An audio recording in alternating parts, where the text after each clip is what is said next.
بڑے بھائی نے نئی گاڑی خرید لی مگر میرے علاج کے لیے پیسے دینے سے انکار کر دیا۔ میں نے سردی سے بچنے کے لیے اپنا پرانا سویٹر پہنا جو اب چھوٹا پڑ چکا تھا۔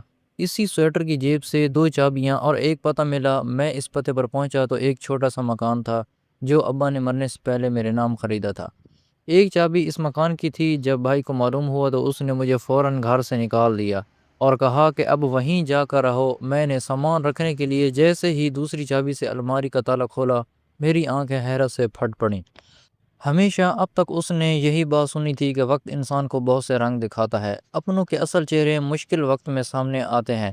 میرا اپنا بھائی جو مجھ پر جان دیتا تھا، جو اب مجھ سے بہت محبت کرتا تھا، وہی ابو کے بعد میرے ساتھ اجنبیوں جیسا سلوک کرے گا۔ اس بات کے بارے میں تو میں نے کبھی خواب میں بھی نہیں سوچا تھا۔ مجھے آج بھی وہ دن یاد ہے جب ابو کا اس دن میں آخری دن تھا۔ اس وقت میں کالج میں تھا، میرے ٹیسٹ ہو رہے تھے، ارد گرد کا ہوش بھلا کر میں اپنی پڑھائی میں مگن تھا۔ گھر آتا تو بھی کتابیں لے کر بیٹھا رہتا۔ مجھے بار بار یہ محسوس ہوتا کہ ابو مجھ سے کچھ کہنا چاہتے ہیں، کوئی ایسی بات ہے جو ان کے دل میں کانٹے کی طرح چبھ رہی ہے، مگر میں اپنی پڑھائی میں اس قدر مصروف تھا کہ چاہنے کے باوجود بھی ابو کو وقت نہیں دے سکا۔ اور اگلے دن جب میں کالج جانے لگا تھا تو پتہ چلا کہ ابو کا انتقال ہو گیا، مگر تب بہت دیر ہو گئی تھی۔ اس وقت میں فرسٹ ایئر میں تھا۔ پہلے ماں مجھ سے بچھڑ گئی اور اب ابو نے بھی ہم دونوں بھائیوں کو اکیلا چھوڑ دیا تھا۔ ہم دونوں دھاڑے مار مار کر رو رہے تھے۔ میں روزمرہ کے معمولات کیسے سر انجام دے رہا تھا، یہ یا تو میں جانتا تھا یا میرا رب۔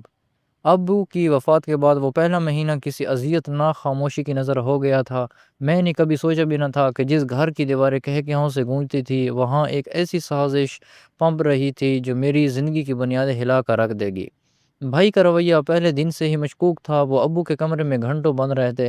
میں باہر صحن میں بیٹھا سوچتا کہ شاید وہ ابو کی ڈائری پڑھ رہے ہوں گے، شاید ان کے کپڑے سے ان کی خوشبو کو شید کر رہے ہوں گے، یا شاید وہ تنہائی میں رونا چاہتے ہوں گے۔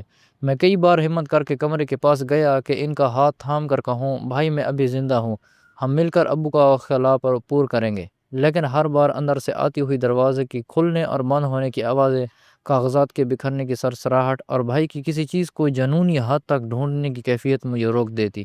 وہ تلاشی صرف ابو کے کمرے تک محدود نہ رہی۔ ایک ہفتے کے اندر اندر بھائی نے گھر کے ایک ایک کونے کو چھان مارا، اسٹور روم کی پرانی پیٹیاں، کچن کی اوپر الماریاں، یہاں تک کہ چھت پر بنے ہوئے چھوٹے سے کیبن کو بھی نہ بخشا گیا۔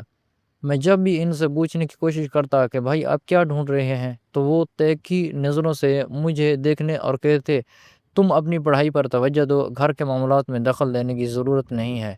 مگر وہ پڑھائی بھی اب خواب بنتی جا رہی تھی۔ پھر وہ وقت آیا جب گھر میں ایک ایسی عورت کے قدم پڑے جس سے ابو کو سخت نفرت تھی۔ بھائی نے اپنے ایک دوست کی بہن سے نکاح کر لیا، وہ لڑکی جس کے بارے میں ابو ہمیشہ کہا کرتے تھے کہ اس کا لالچ اور بد زبانی کسی بھی ہنستے بستے گھر کو اجاڑ سکتی ہے۔ بھائی نے ابو کے انتقال کے 40 دن بھی پورے نہ ہونے دیے اور اس سے بیاہ لائے۔ اس دن مجھے پہلی بار احساس ہوا کہ اب اس گھر میں میرا کوئی مقام نہیں رہا۔ اس عورت کے آتے ہی بھائی کا لہجہ ہی نہیں بلکہ ان کی آنکھوں کی چمک بھی بدل گئی۔ اب ان کی نظروں میں میرے لیے بھائی کا پیار نہیں بلکہ ایک حریف کی نفرت جھلکتی تھی۔ انہوں نے باقاعدہ منصوبہ بندی کے تحت میری پڑھائی چھڑوا دی۔ کالج جانے کی ضرورت نہیں ہے، گھر کے اتنے کام پڑے ہیں، نوکروں کے نخرے اب میں نہیں اٹھا سکتا۔ بھائی نے ایک دن ناشتے کی میز پر دو ٹوک الفاظ میں کہہ دیا۔ میں ہکا بکا رہ گیا کہ وہی بھائی جو میری ہر ضرورت کا خیال رکھتا تھا، آج مجھے ایک ملازم کی جگہ کھڑا کر رہا تھا۔ مجھ سے کتابیں چھین لی گئیں اور میرے ہاتھ میں جھاڑو اور برتن تھما دیے گئے۔ میں دن بھر گھر کے کام کرتا، اس عورت کی جلی کٹی باتیں سنتا اور رات کو فرش پر پڑا اپنے نصیب کو روتا۔ انہی دنوں سردی کی لہر بہت شدید ہو گئی تھی۔ گھر کے کام کاج اور ٹھنڈے پانی میں ہاتھ ڈالنے کی وجہ سے مجھے سخت سردی لگ گئی۔ ایک رات مجھے ایسا محسوس ہوا جیسے میری ہڈیوں میں کسی نے برف بھر دی ہو۔ میں ٹھٹر رہا تھا، دانت بج رہے تھے اور پورا جسم آگ کی طرح تپنے لگا۔ اگلے دن تک میری حالت غیر ہو گئی۔ تیز بخار نے مجھے نڈھال کر دیا تھا۔ مجھے محسوس ہو رہا تھا کہ یہ عام بخار نہیں بلکہ ٹائیفائیڈ ہے، کیونکہ پیٹ میں بھی شدید مروڑ اٹھ رہے تھے اور سر پھٹا جا رہا تھا۔ میں نے لڑکھڑاتے قدموں سے بھائی کے کمرے کا رخ کیا اور دروازے پر دستک دی۔ بھائی باہر آئے تو ان کے چہرے پر ہمدردی کا ایک تاثر بھی نہ تھا۔ میں نے نحیف آواز میں کہا، بھائی میری طبیعت بہت خراب ہے، مجھے لگ رہا ہے ٹائیفائیڈ ہو گیا ہے، خدا را مجھے کسی ڈاکٹر کے پاس لے جائے۔ بھائی نے مجھے سر سے پاؤں تک دیکھا اور نہایت سرد مہری سے بولے، میرے پاس فضول خرچی کے لیے پیسے نہیں ہیں، آج کل مندی کا دور ہے، تم تھوڑا آرام کرو، خود ہی ٹھیک ہو جاؤ گے۔ میں وہیں دہلیز پر بیٹھ گیا، میری آنکھوں سے آنسو بہنے لگے۔ ابھی 2 دن پہلے ہی بھائی نے چمچماتی ہوئی نئی گاڑی لی تھی جس کی قیمت لاکھوں میں تھی۔ میں حیران و پریشان تھا کہ جس بھائی کے پاس نئی گاڑی خریدنے کے لیے لاکھوں روپے تھے، اس کے پاس اپنے بیمار بھائی کے علاج کے لیے چند 100 روپے نہیں تھے۔ وہ گاڑی جو گیراج میں کھڑی اپنی چمک سے میرا مذاق اڑا رہی تھی، کیا اس کی قیمت میری زندگی سے زیادہ تھی؟ میں نے جب گاڑی کی طرف اشارہ کر کے کچھ کہنا چاہا تو بھائی نے میرا جملہ ادھورا کاٹ دیا۔ گاڑی کاروبار کی ضرورت ہے، تمہاری علاج عیاشی۔ جاؤ اپنے کمرے میں جا کر لیٹ جاؤ۔ بیماری کی اسی حالت میں جب میں بمشکل سانس لے رہا تھا، بھائی نے ایک وکیل کو گھر بلایا۔ مجھے بھی وہاں بلایا گیا۔ میں نے دیکھا کہ وکیل وہی باتیں کر رہا تھا جو بھائی نے پہلے سے اسے سکھا رکھی تھی۔ بھائی نے ایک کاغذ میرے سامنے رکھا اور فاتحانہ انداز میں بولا، تم سمجھتے تھے کہ ابو تمہارے لیے بہت کچھ چھوڑ کر گئے ہیں۔ دیکھو یہ کاغذات، ابو نے اپنی زندگی میں ہی سب کچھ میرے نام کر دیا تھا کیونکہ وہ جانتے تھے کہ تم نااہل ہو۔ میں نے کانپتے ہاتھوں سے وہ کاغذات دیکھے، وہاں ابو کے مبینہ دستخط موجود تھے۔ وکیل نے بھاری آواز میں کہا، جوان، تمہارے نام صرف وہ پرانا مکان ہے جو شہر کے مضافات میں 2 کمروں پر مشتمل ہے۔ تمہارے والد کی وصیت کے مطابق اب اس بنگلے پر تمہارا کوئی قانونی حق نہیں ہے۔ میں سن ہو کر رہ گیا۔ وہ بنگلہ جہاں میں پیدا ہوا، جہاں میری بچپن کی یادیں وابستہ تھی، جہاں ابو کے پودے آج بھی لہلہا رہے تھے، وہ اب میرا نہیں رہا تھا، اور مجھے وہ بوسیدہ مکان دیا گیا جو برسوں سے تالا بند پڑا تھا اور جس کی چھتیں شاید پہلی بارش کی منتظر تھیں کہ کب گریں۔ بھائی نے میری خاموشی کو میری رضامندی سمجھا اور کمال صفاقی سے کہا، اب تم اس گھر میں مزید بوجھ بن کر نہیں رہ سکتے۔ اپنی بیماری کا ڈرامہ ختم کرو اور کل تک اس پرانے مکان میں منتقل ہو جاؤ۔ اب اس گھر میں تمہاری کوئی جگہ نہیں ہے۔ میں نے ان کے سامنے ہاتھ جوڑے، میں تڑپا، میں نے ان کے پاؤں پکڑ لیے اور روتے ہوئے کہا، بھائی مجھے اس حالت میں نہ نکالے، میں بیمار ہوں، باہر سردی ہے، میں کہاں جاؤں گا؟ مگر ان کے دل پر جیسے پتھر رکھا ہوا تھا۔ میں اس عورت نے بھی طنزیہ مسکراہٹ کے ساتھ مجھے دیکھا جیسے وہ اس لمحے کی منتظر تھی۔ میں سوچ رہا تھا کہ کیا یہ وہی بھائی ہے جس کے ساتھ میں نے بچپن گزارا؟ کیا یہ وہی بھائی ہے جس نے ابو کے مرنے پر سب سے زیادہ رونے کا ناٹک کیا تھا؟ میرے ساتھ اتنی بڑی زیادتی کیسے کی جا سکتی ہے؟ کیا خون کے رشتے اتنے کمزور ہوتے ہیں کہ چند کاغذ کے ٹکڑوں اور ایک عورت کی باتوں میں آ کر اپنی ہی رگوں کے لہو کو فراموش کر دیں؟ میں اس وقت بہت رویا، بہت تڑپا، مگر میرا کوئی پرسان حال نہ تھا۔ رات بھر میں اس تپتے بخار میں اپنے ابو کو یاد کرتا رہا۔ کاش میں اس وقت پڑھائی میں اتنا مگن نہ ہوتا، کاش میں نے ابو کی وہ باتیں سن لی ہوتی جو ان کے سینے میں کانٹے کی طرح چبھ رہی تھی۔ شاید وہ مجھے اسی سازش سے آگاہ کرنا چاہتے تھے۔ اب میرے سامنے ایک غیر یقینی مستقبل تھا، اور وہ 2 کمروں کا چھوٹا سا گھر جہاں مجھے تنہا زندگی کی جنگ لڑنی تھی۔ میری آنکھوں میں اب آنسو نہیں بلکہ ایک ایسا جمود تھا جو صرف حدود درجہ دکھ کے بعد انسان پر طاری ہوتا ہے۔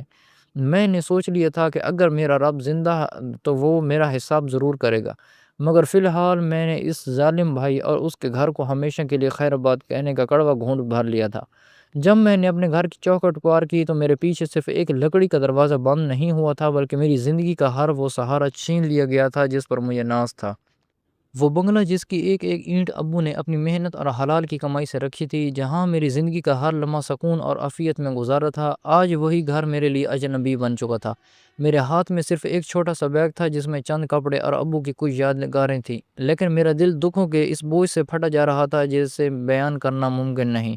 ٹائیفائڈ کے بخار نے میرے جسم کے ایک ایک جوڑ کو توڑ کر رکھ دیا تھا۔ ہڈیاں چٹک رہی تھیں اور سر میں ایسا درد تھا جیسے کوئی بھاری ہتھوڑے برسا رہا ہو۔ سردی کی وہ لہر جو اس رات چلی تھی، وہ صرف جسم کو نہیں بلکہ میری روح تک کو منجمد کر رہی تھی۔ بھائی کے وہ الفاظ، تمہارے یہاں کوئی حق نہیں ہے، تم اس گھر کے وارث نہیں ہو، میرے کانوں میں شیشے کی طرح چبھ رہے تھے۔ وہی بھائی جسے میں نے ہمیشہ اپنا بڑا سمجھا، جس کی ایک پکار پر میں اپنی جان دینے کو تیار رہتا تھا، آج وہی شخص مجھے اس حالت میں سڑک پر لا کھڑا کر چکا تھا کہ میرے پاس سر چھپانے کو کوئی چھت نہ تھی۔ میں جب اس پرانے محلے کی تنگ اور تاریک گلیوں میں پہنچا جہاں وہ 2 کمروں کا پرانا مکان واقع تھا، تو وہاں کی وحشت ناک خاموشی نے میرا استقبال کیا۔ یہ مکان برسوں سے بند پڑا تھا۔ ابو کے بھائی یعنی میرے تایا کا یہ گھر اب محض ایک کھنڈر بن چکا تھا۔ دیواروں سے پلسٹر جھڑ رہا تھا اور چھت میں جگہ جگہ دراڑیں تھیں۔ میں نے جب لرزتے ہاتھوں سے زنگ آلود تالا کھولا تو اندر سے آنے والی گرد و غبار اور نمی کی بو نے میرا دم گھونٹ دیا۔ وہاں نہ بجلی تھی، نہ پینے کا صاف پانی، اور نہ ہی کوئی بستر۔ میں وہیں ٹھنڈے فرش پر اپنی پرانی چادر بچھا کر لیٹ گیا اور اپنے نصیب کو رونے لگا۔ اس تنہائی اور بیماری کے عالم میں میرا ذہن ماضی کے دھندلکوں میں بھٹکنے لگا۔ وہ سچ جو مجھے اب پتہ چلا تھا وہ کتنا ہولناک تھا۔ میرے ابو جو شرافت اور ہمدردی کی مثال تھے، ان کا ایک جگری دوست تھا جس کا نام عاصم تھا۔ عاصم اور ابو کی دوستی کی مثال پورے شہر میں دی جاتی تھی۔ جب ایک حادثے میں عاصم اور اس کی اہلیہ انتقال کر گئے تو ان کا چھوٹا بیٹا، جسے میں اپنا بڑا بھائی سمجھتا رہا، بالکل اکیلا رہ گیا۔ ابو کا دل اس یتیم بچے کے لیے تڑپ اٹھا۔ انہوں نے فیصلہ کیا کہ وہ اس بچے کو سڑک پر نہیں چھوڑیں گے بلکہ اپنی اولاد کی طرح پالیں گے۔ ابو نے اسے اپنا نام دیا، اپنی پہچان دی، اور کبھی بھی مجھے یا اس سے یہ احساس نہیں ہونے دیا کہ ہم سگے بھائی نہیں ہیں۔ ہم ایک ہی رستوران پر کھاتے، ایک ہی اسکول میں پڑھتے التی۔ جیسے اس کے اندر ایک عجیب سی ہوس اور لالچ نے جنم لینا شروع کیا۔ اب وہ ابو کی دولت اور جائیداد پر نظریں جمائے بیٹھا تھا۔ جب وہ اس عورت کے عشق میں گرفتار ہوا جسے ابو سخت ناپسند کرتے تھے، تو اس کے اندر چھپا ہوا وہ حیوان پوری طرح بیدار ہو گیا جو برسوں سے شرافت کا لبادہ اوڑھے بیٹھا تھا۔ اس نے بھابھی کے ساتھ مل کر ابو کو ذہنی اذیت دینا شروع کی۔ ابو کو جب اس کی حقیقت کا پتہ چلا تو وہ ٹوٹ کر رہ گئے۔ ان کا وہ محسن روپ جو اس نے برسوں نبھایا تھا، اس غدار نے ایک پل میں فراموش کر دیا۔ ابو نے مجھے کئی بار اشاروں میں سمجھانے کی کوشش کی، مگر میں اپنی پڑھائی اور معصومیت میں سمجھ ہی نہ سکا کہ میرے گھر کی دیواروں میں غداری کی دیمک لگ چکی ہے۔ رات کی تاریکی میں جب بخار نے شدت پکڑی تو مجھے یوں لگا جیسے میری سانسیں میرا ساتھ چھوڑ رہی ہیں۔ میں تڑپ رہا تھا مگر میرا ہاتھ تھامنے والا کوئی نہ تھا۔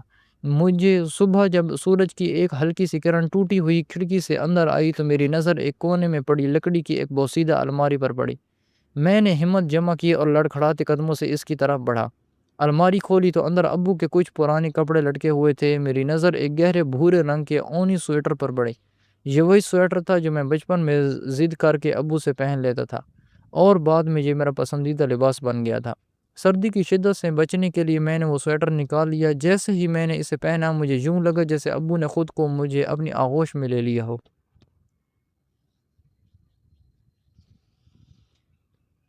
اس سویٹر کی گرمائش میں ابو کی وہ مخصوص خوشبو ابھی تک باقی تھی جو مجھے سکون بخش رہی تھی۔ اچانک میرا ہاتھ سویٹر کی اندرونی جیب میں گیا۔ وہاں مجھے کوئی سخت سا کاغذ اور ایک دھاتی چیز محسوس ہوئی۔ میں نے نکالا تو وہ ایک چھوٹی سی چٹ تھی جس کے ساتھ ایک پتل کی پرانی سی چابی بندھی ہوئی تھی۔ چٹ پر ابو کی وہی مانوس تحریر تھی جو میں ہزاروں میں پہچان سکتا تھا۔ اس پر لکھا تھا: زعفران بیٹا، اگر آج تم اس تحریر کو پڑھ رہے ہو تو اس کا مطلب ہے کہ میرا ڈر سچ ثابت ہوا اور تمہیں اس گھر تک پہنچا دیا گیا۔ بیٹا، ہمت نہ ہارنا۔ اس مکان کے اسٹور روم میں ایک کالی الماری ہے جو بظاہر ٹوٹ چکی ہے اور کباڑ نظر آتی ہے۔ یہ چابی اسی کی ہے، اسے کھولو، تمہارا حق وہیں تمہارا منتظر ہے۔ میں نے سب کچھ تمہارے لیے محفوظ کر دیا تھا۔ یہ پڑھتے ہی میری آنکھوں سے آنسو کا بند ٹوٹ گیا۔ ابو مر کر بھی میری فکر کر رہے تھے، جبکہ وہ شخص جسے میں نے اپنا خون سمجھا تھا وہ مجھے مرنے کے لیے سڑک پر چھوڑ آیا تھا۔ میں نے فوراً اس الماری کی تلاش شروع کی۔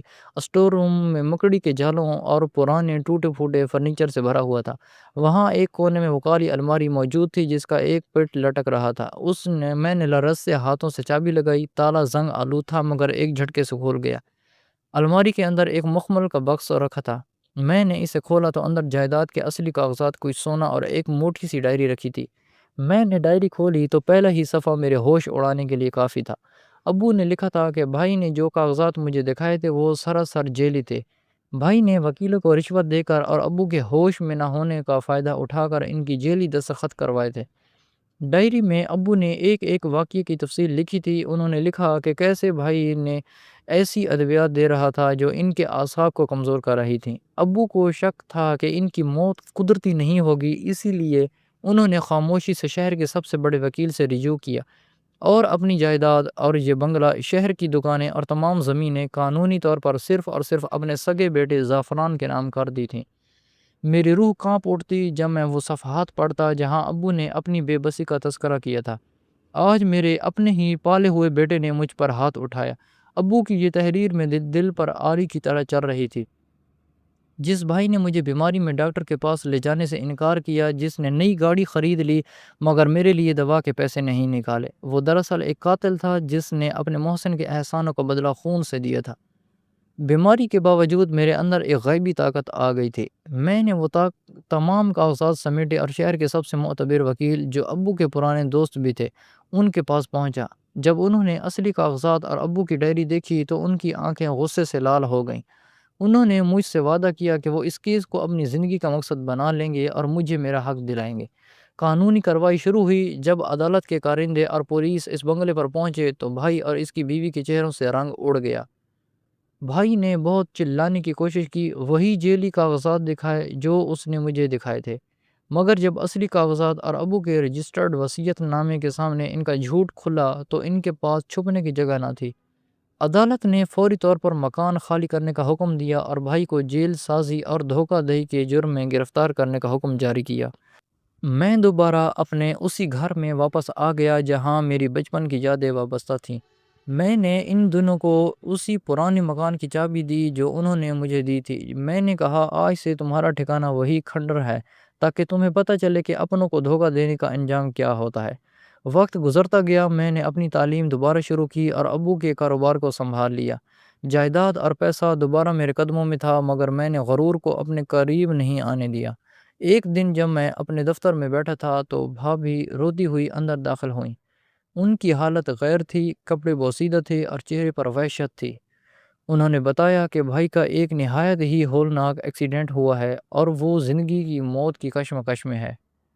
میں جب ہسپتال پہنچا تو منظر دیکھ کر میرا دل دہل گیا۔ وہی بھائی جو کبھی غرور سے زمین پر پاؤں نہیں رکھتا تھا، آج ایک ویل چیئر پر پڑا تھا۔ اس کی 2 ٹانگیں کاٹ دی گئی تھیں کیونکہ ایکسیڈنٹ میں وہ مکمل طور پر کچل چکی تھیں۔ ڈاکٹروں کا کہنا تھا کہ اب وہ کبھی اپنے پیروں پر کھڑا نہیں ہو سکے گا۔ بھابھی نے روتے ہوئے اعتراف کیا کہ انہوں نے ہی ابو کو ایسی چیزیں دیں جس سے ان کی موت واقع ہوئی، اور آج ان کا اپنا گھر اجڑ چکا تھا۔